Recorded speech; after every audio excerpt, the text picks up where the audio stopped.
Така, заради направата на PS2 интерфейс, т.е. клавиатура да вържа към 6502 проекта компютърния, там Бенитър показва един вариант, т.е.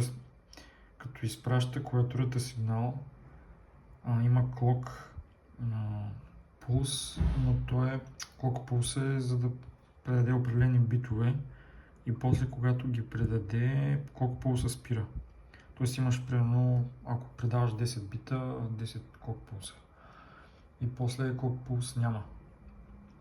И той искаше да детекне целият период на тези 10 клок пулса, да ги направи като един огромен пулс за целия период, за да може да се използва това като interrupt request в 6502. И там има един такъв случай, в който ти заглаждаш сигнала от тези 10 клок пулса, филтрираш го да стане един, но накрая имаш падащия сигнал, амплитудата не е остра, т.е. не е квадратна, ами е загладена.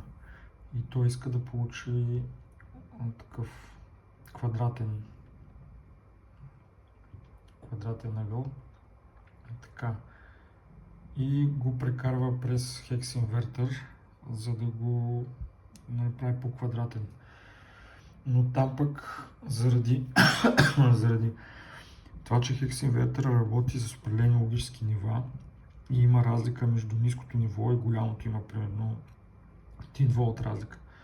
И когато падащия импулс минава, загладения импулс минава между този 1 волт разлика, там се получава рингинг, т.е. не е ясно дали е ниско или високо нивото и инвертъра просто подава сигнала му е шумен. Така, с това интро, тук се тества мой инвертър и този е включен в момента.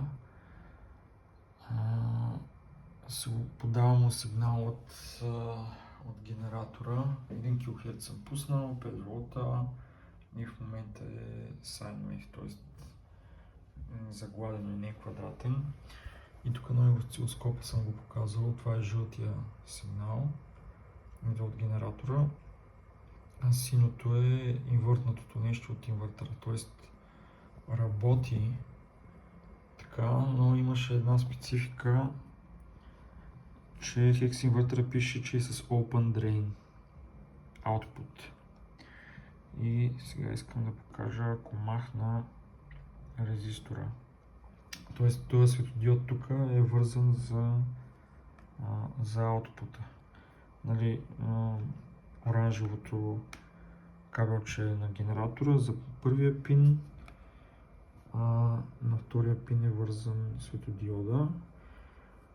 И сега се вижда на осцилоскопа, че има сигнал. Ако прекъсна веригата на светодиода, махам резистора и вече сигнал нямаме. Тоест Open Drain, ако не го вържеш с pull-up в случая, т.е. трябва да се върже с плюс, да направиш верига, нямаш сигнал. Т.е.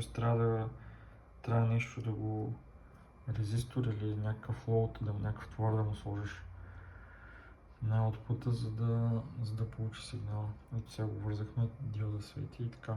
И това е в положителна посока. Т.е. ако го обърна диода и го върза с минус, няма да работи. Така, и тук сега интересното е, че трябва да се забележи формата на сигнала, дали тук няма да има рингинг. И сега като го зумна, рингинг не се вижда, т.е. в тази грей ерията, която е между ниското и високото ниво, където е границата, където започва да ги отчита. Рингинг не се вижда, но се вижда, че сигналът е изкривен. Това, понеже още нямам жак за PS2 за женски за клавиатурата. Не мога да го вържа и не мога да тествам дали ще е достатъчно добро или не. Но това е някакви предварителни тестове си правя. Не знам колко ще бъде добро, но ще го тестваме и ще се разбере. Така, тук това е следващ чип, който тествам. Този CD4049UB, който е пак хекс инвъртър, но пише буферинг хекс инвъртър и не пише, че е с Open Drain. Така, тук възрастно захранване и това е пина, пак този вход е оранжевия. Пак същия сигнал подаваме, който на другия хекс инвъртър бяхме тествали с Open Drain. И тук обаче не съм вързал никакъв товар за output, т.е. директно пробата на осцилоскопа, сондата на осцилоскопа. И това е резултата. Пак си инвъртнал sine wave, синусоидата. И сега ако го зумнем да видим какво се случва. При него сигналът е по-загладен, изглежда не е толкова стръмен. И пак се вижда някакво колебание.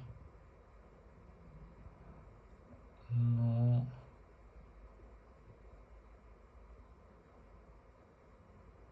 да, има колебания, но не изглеждат като да е зашумен.